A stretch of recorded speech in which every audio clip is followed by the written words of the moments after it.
Sir ये x Y Z access होती है, इसी तरीके से कोई फोर्थ डायमेंशन भी होता है क्या? जैसे आइंस्टीन ने कहा था कि किसी भी चीज़ के लोकेशन को बताने के लिए आपको 4 कोऑर्डिनेट चाहिए होंगे।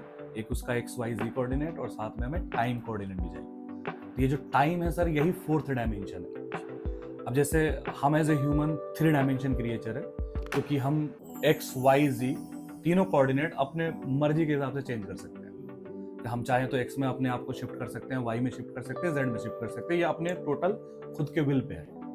बट हम चूंकि 4 डायमेंशन क्रिएचर नहीं है, तो टाइम वाला कोऑर्डिनेट को हम अपने विल पे चेंज नहीं कर सकते। हम टाइम में बाउंडेड है कि टाइम अपनी मर्जी से हम चेंज नहीं कर सकते। जैसे 2 डायमेंशन बॉडी है, तो वो अगर 2 डायमेंशन बॉडी है तो उसके लिए सिर्फ फीलिंग उसकी सरफेस है। उस 2 डायमेंशन मान लो एक कीड़ा है जो 2 डायमेंशन, हाँ, कोई भी चीज रेंग रही हो, वो इस सरफेस पे रख दिया तो उसके लिए हाइट और डेप्थ का कॉन्सेप्ट खत्म हो जाता है। वो इस सरफेस पर बंध गया।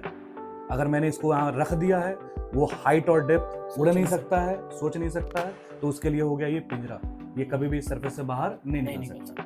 लेकिन एज अ 3 डायमेंशन क्रिएचर हमें पता है कि अगर ये चाहे, अगर ये इसके पास 3rd डायमेंशन को एक्सेस करने का रहता तो ये उड़ के इस सरफेस से बाहर निकल सकता था। तो हमारे लिए ये पिंजरा नहीं है 3 डायमेंशन के लिए, बट 2 डायमेंशन के लिए पिंजरा। सेम अगर मैं कहूँ कि अगर हम कमरे में हैं तो हम 3 डायमेंशन क्रिएचर है, तो हम कमरे में बाउंडेड है। हमें लग रहा है कि हाँ हम लॉक हो चुके हैं, हम कमरे के अंदर प्रिजनर है, कि एक लेवल तक ही एक्स वाई और जेड कोऑर्डिनेट हम चेंज कर सकते हैं, बाहर नहीं निकल सकते।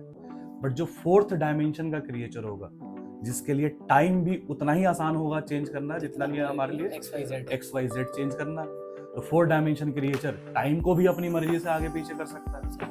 तो जो रूम हमारे लिए एक पिंजरा है, 4 डायमेंशन क्रिएचर के लिए वो चीज बिल्कुल ही पिंजरा नहीं है। वो कहेगा कि भाई आप अपने टाइम के कोऑर्डिनेट को क्या कर लीजिए, आगे कर लीजिए या पीछे कर लीजिए। दोनों ही केसेस में आप रूम से बाहर हैं, क्योंकि अगर पास्ट में चले जाते हैं तो ऑब्वियसली पास्ट में आप रूम से बाहर थे, फ्यूचर में भी रूम से बाहर है, प्रेजेंट ही है आपका रूम का अंदर। तो जो पिंजरा हमें 3 डायमेंशन में नजर आ रहा है, 4 डायमेंशन क्रिएचर के लिए वो पिंजरा है नहीं बेसिकली। ये तो बहुत इंटरेस्टिंग थ्योरी हो जाएगी ना, क्योंकि ऐसे तो लेयरिंग चल रही है। हाँ सर, इसी तरह हाइयर डायमेंशन, बट अभी तक लोगों को 4th डायमेंशन ही थोड़ा सा क्लियर। हाँ, तो अब उस हायर डायमेंशन में जाने का अभी पर्पस कितने पॉसिबल होंगे डायमेंशंस? लोग तो कहते हैं यूनिवर्स मल्टीफोल्ड डायमेंशन में पड़ा हुआ है। इंटरेस्टिंग चीज है।